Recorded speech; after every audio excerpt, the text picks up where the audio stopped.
Hola, ¿cómo está? Welcome to Speed Lab, where we review people's film.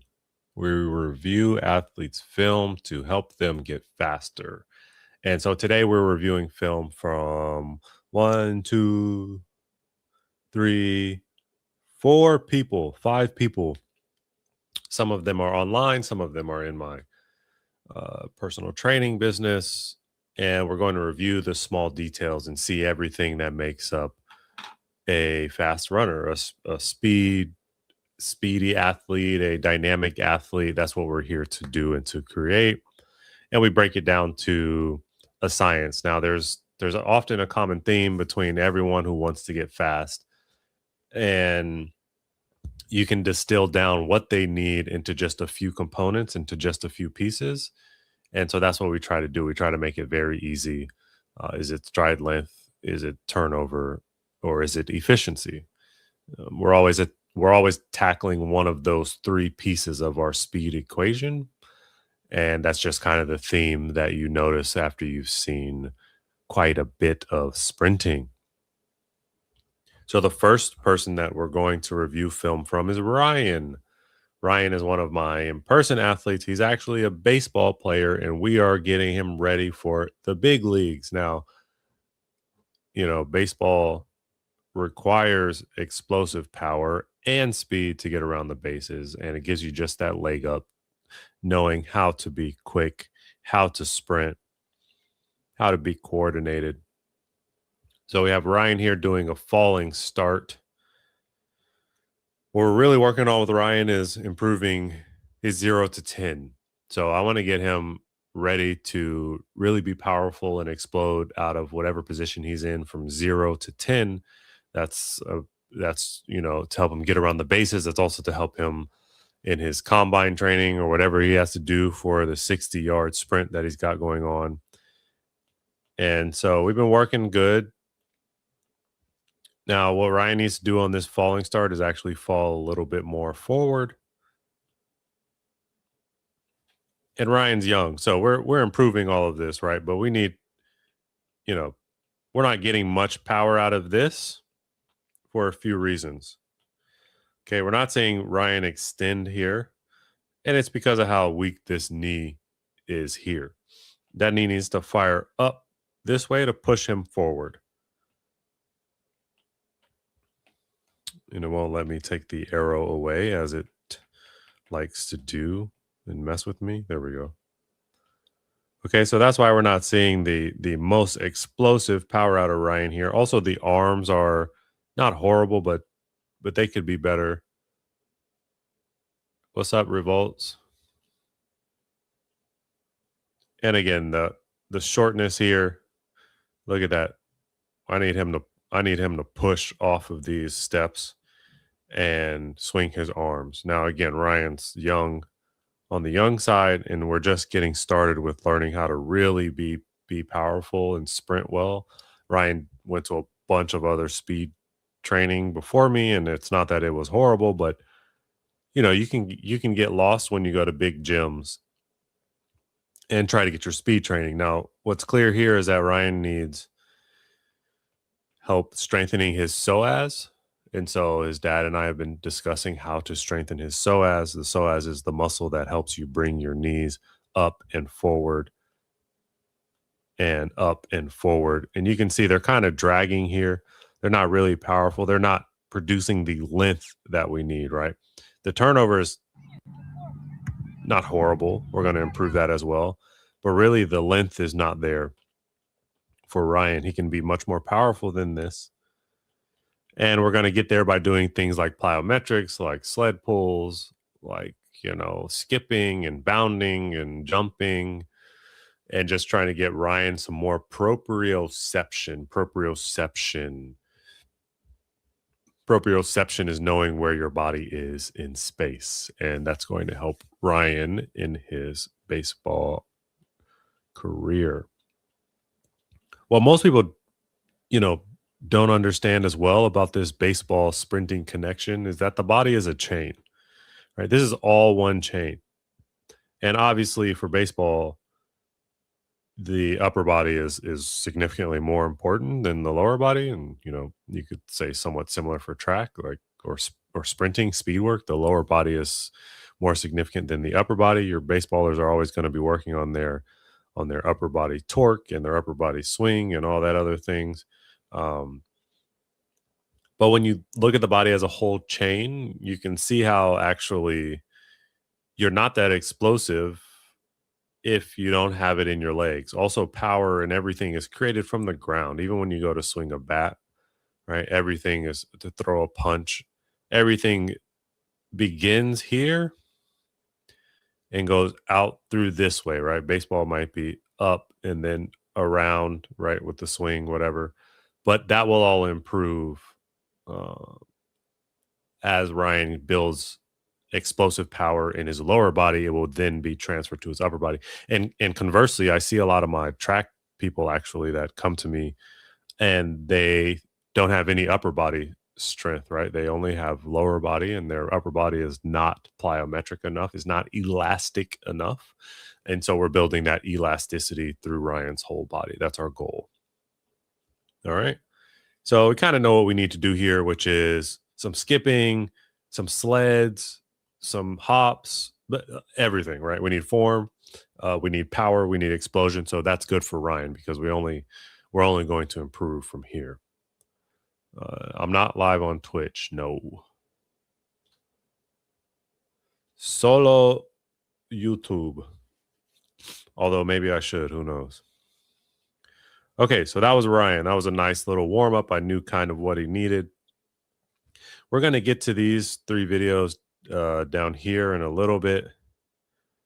But I think for now, we're going to go to another new athlete who I have. His name's Corey, and we're going to dissect his film.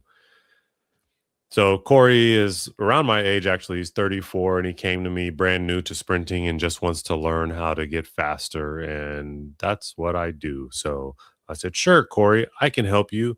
Now, what do you do for a brand new beginner?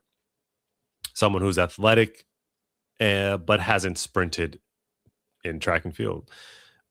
Or Corey played baseball, football.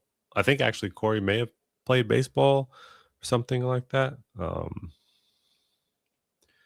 Okay, so those are straight leg bounds. We're going to actually start here for Corey. Here we go again, another falling start. So this is Corey. So both of these athletes started around the same time training with me. One is obviously 11 and the other is 34. So, it's going to be some differences there, but let's see what Corey needs help with.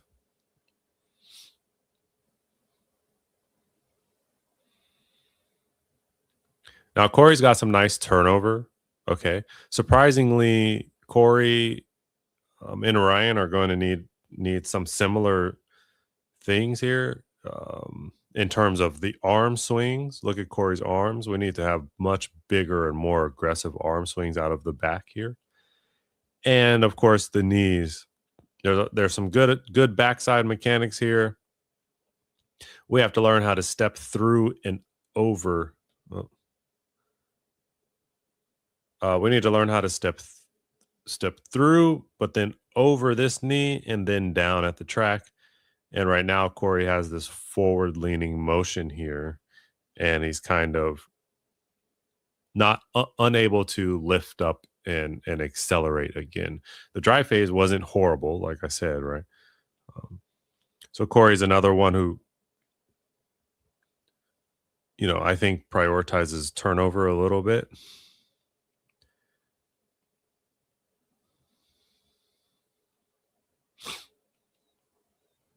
We're definitely going to have to improve the arms, and maybe that will actually fix a lot of the things that I'm seeing here. But Corey's a little flat. He has nice responsiveness off the ground, nice stiffness when he hits. But he's just stuck in this forward motion, which you can disguise in the beginning as a dry phase because, this isn't actually a horrible horrible drive here.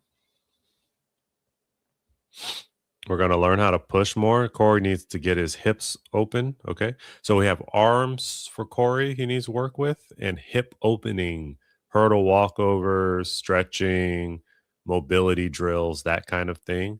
Right. So all inside of the Speed Lab warm up. If you haven't had a chance to check out the Speed Lab, I'm not calling it the warm up anymore. Actually, it's called the Speed Lab Fundamentals. These are the fundamentals of speed. I realize. Well, actually, a client helped me realize when you call it a warm up, it kind of takes away the importance of what it is, and really, it's the thing that you need to do every day. And sure, it gets you warm, but more than anything, it's about practicing those fundamentals over and over and over.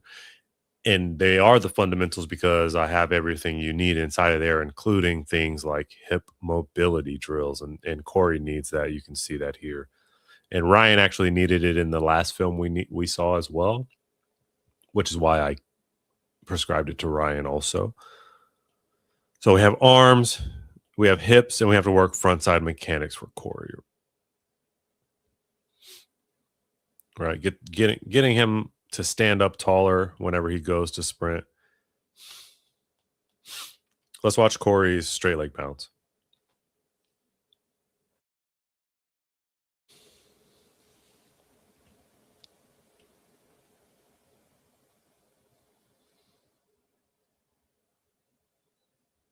Yeah, you know what? I actually really like these, Corey. We just have to learn. These are not sprinting arms. Everything we do out here is going to resemble what we want to do on the track, what we want to do in a race, and so these arms aren't going to cut it. Um, Again, it's Corey's first day, and so he's just learning.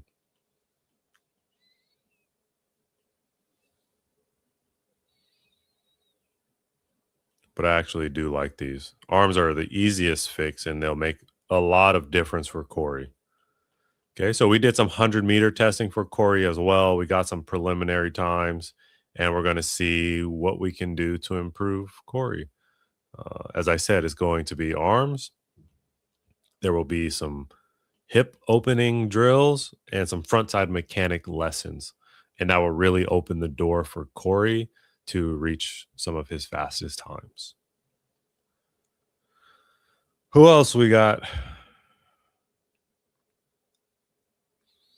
Let's look at this.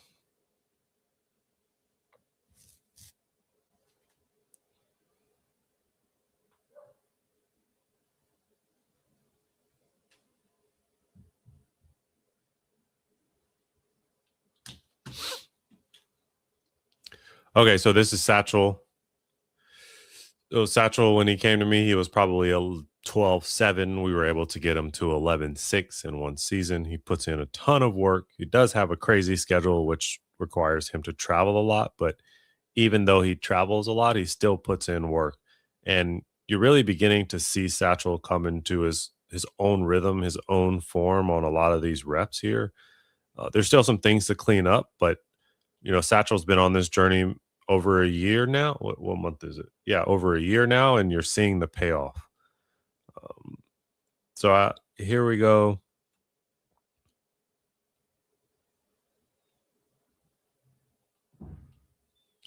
So Satchel season is over. We have some off-season training going on, so you'll see him in his flats instead of his spikes. And we're really focused on for Satchel. So we were able to take him from 12.7 to 11.6, and then season was over. So what do you do to continue to build on that? How do you take an 11.6 and make them 10.8, right? That all has to do with your training during the preseason and your training in the off season and getting stronger under volume, building that strength from, we'll call it, for Satchel, it will be from now to November, and then we will build some power behind Satchel. We'll start putting some sleds and some vest on Satchel on top of the hill work, on top of the plyometrics. And then we will have that power building phase, and then we will move to more speed endurance first, and then, of course, transition to pure speed because Satchel is a 100 guy. So I think Satchel also wants to run indoor, so we'll get him ready for that as well. But that's the plan for Satchel, and for anyone that's taking a break and coming back no matter how fast you are. The trends pretty much remain the same in the sense of you train for strength, then you create some power, then or you take that strength, develop it into power, and then you take that power and make it sustained power for speed endurance, and then you take that and make it just speed, right? What you want to actually avoid, even though speed endurance pretty much is what we're working on here, is you don't want to leave out all speed days. You still need to build your speed from short to long distances. So this is one of Satchel's shorter days. He's training 4 days out of the week, maybe 5 days out of the week. And they, again, include everything that I just mentioned, but they don't skip out on the short 40s, the short 60s. I believe this is a 40 from Satchel, and he looks good. He looks good. He looks like he has some rhythm behind him. Some, it looks like all the work that he's been putting in is paying off.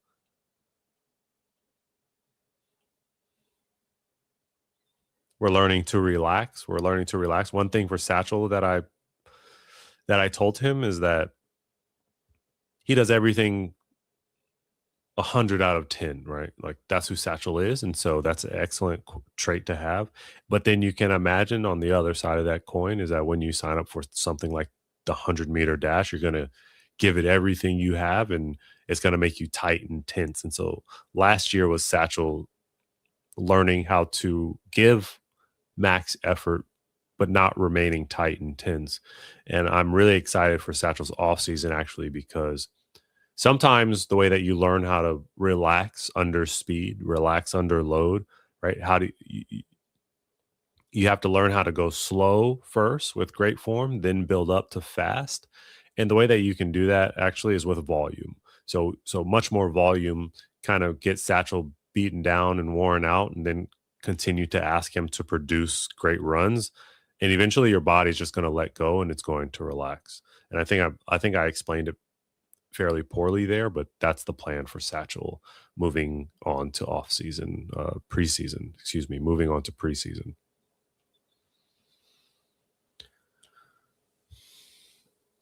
We're running through these. Anybody watching, if you have film, please submit it.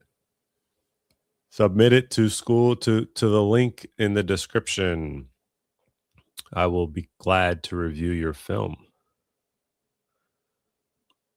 Okay, so here we have Sean. Sean's done an incredible job at reducing his time from 11.9 to 11.2, and we're doing everything we can to get Sean under 11 seconds in the 100 meter.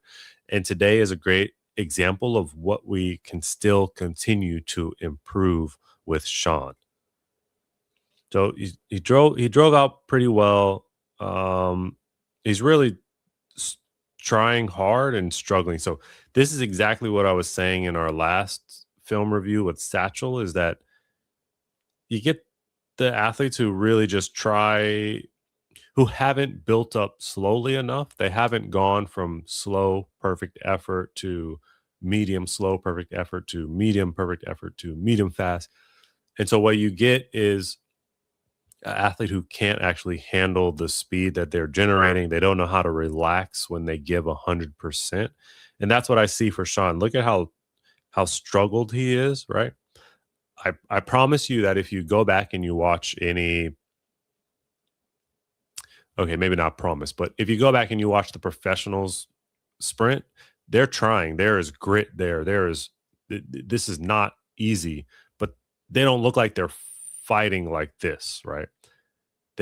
Sean's fighting himself right here, and it's keeping him like tight, intense. Is tight, intense sprinting is going to keep you small and actually increase your chance for like injury, right? So my advice to Sean is the same that I've told him before, which is you need to slow down and really build up to working to these high speeds. Also, Sean's pretty tall, and so now he needs to work on a ton of strength training, just like Satchel does, because he's generating a lot of power, and you have to be able to handle that. Um, and the taller you are, the more you can theoretically produce. But He doesn't look like he handles it well. Like this look okay. Sean, you're driving your arms very nicely.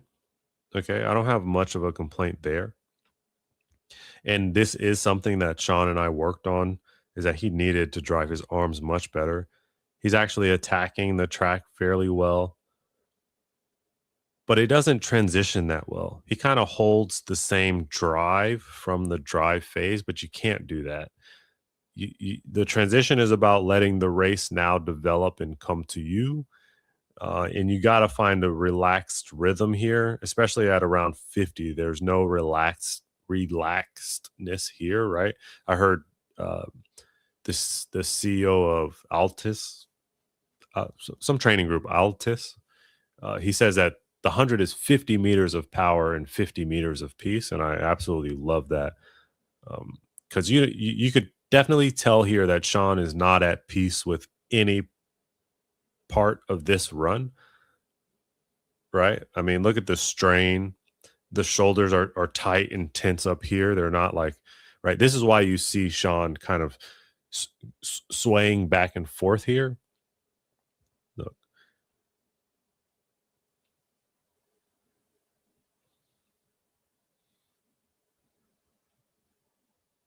okay, so can you see him almost fighting himself to go forward, but fighting himself from going to the side and go forward? He's kind of swaying. It's because he's so tight here, trying to produce the perfect max effort that he doesn't have any natural, again, the same coach says undulation and oscillation. So this motion, if you watch any of the fast sprinters, they have a nice rhythmic switch to them, even though they're trying to go really hard. Sean's stuck. He's compact. Okay. He's gritting. He's totally gritting down, and like I don't like this position at all. Right. Like this is just from him trying too hard.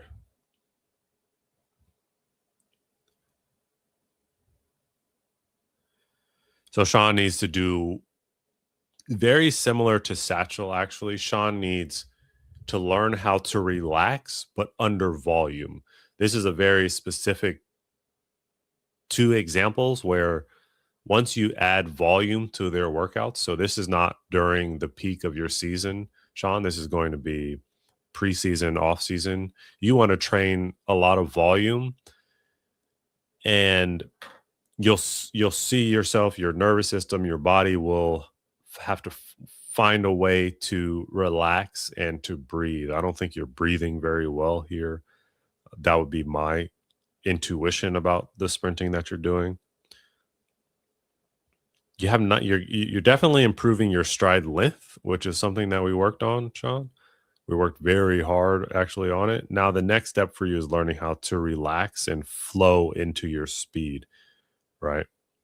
Like you're totally over your body. Your hips are behind you. You're not standing up tall, breathing and accelerating. You just kind of maxed out at that speed that you came out of drive phase because you're so tight and so tense. Okay. And so that's what I see for Sean. Did I answer everything?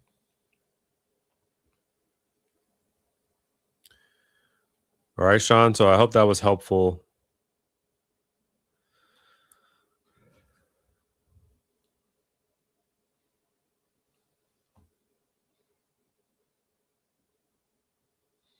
Get that nice little thumbnail. Right? Got to get the thumbnail down. So look, you could see the tension. All right. We're going to fix that. You need more volume. You need more volume. It's definitely not the answer Sean wanted to hear, but that is the truth. Okay. All right. So we saved this for the final piece. Now we covered Nairman already, actually, in one of our streams. And he's an excellent sprinter, runs 10.6, I think, somewhere around there. And he said that a lot of the feedback he was getting is that his starts are not up to par. So let's see about that.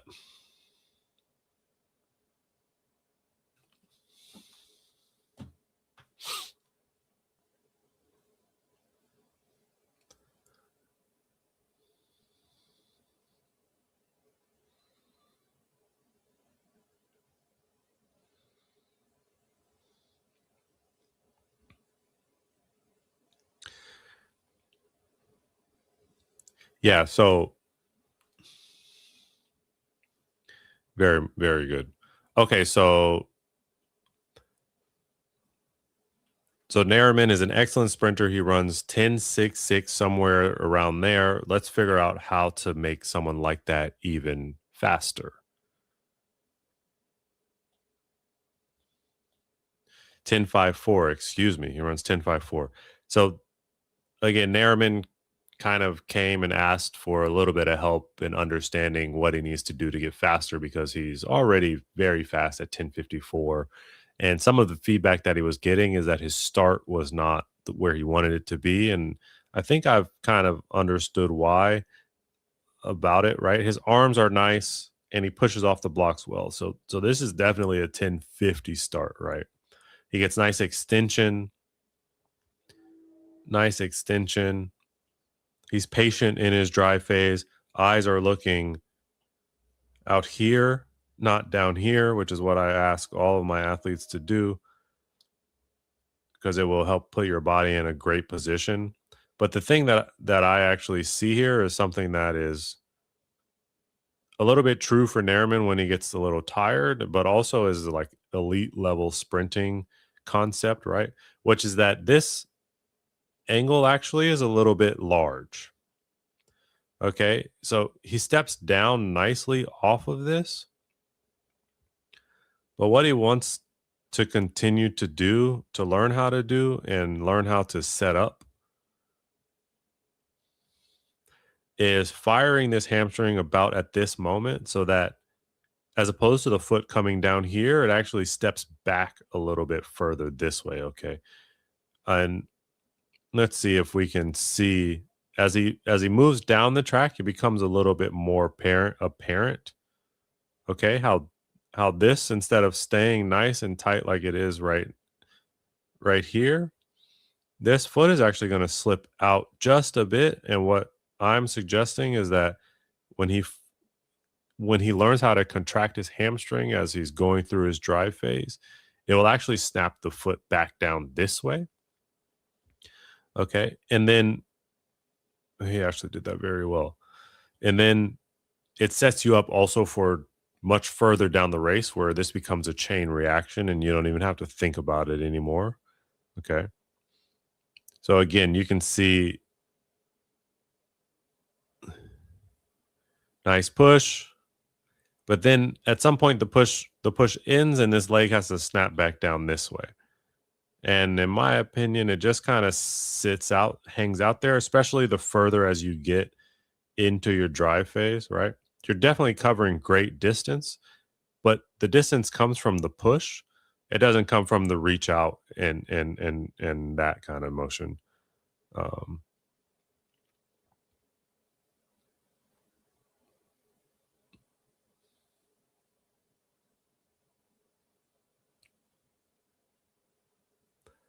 okay, you see it just hanging out here once again. And if Nairman had started this reaction from the very beginning, he wouldn't even have to think about it. That hamstring would be firing, and this foot would be a little bit closer to stepping down and back.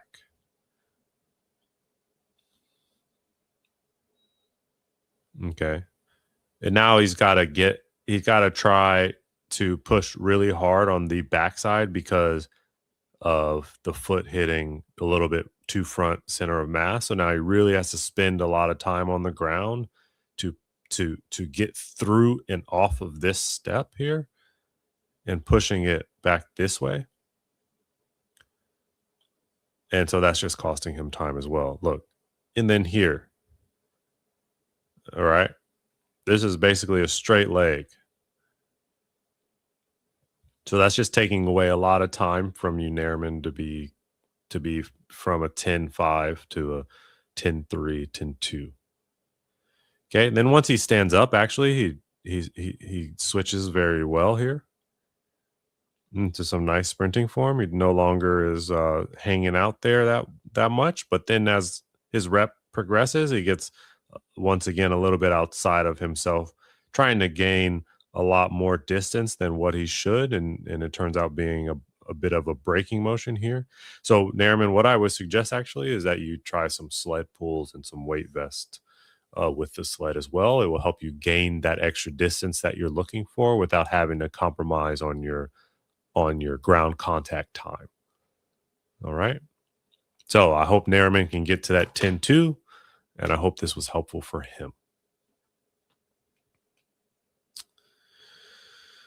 And that is all. Let's see if anyone posted in Speed Lab for a film review. And that's going to be a no film. So finale, finito. No más. No más. All right. Vamos. Thanks for stopping by and listening to my horrible Spanish here. I'll see you guys on the next stream.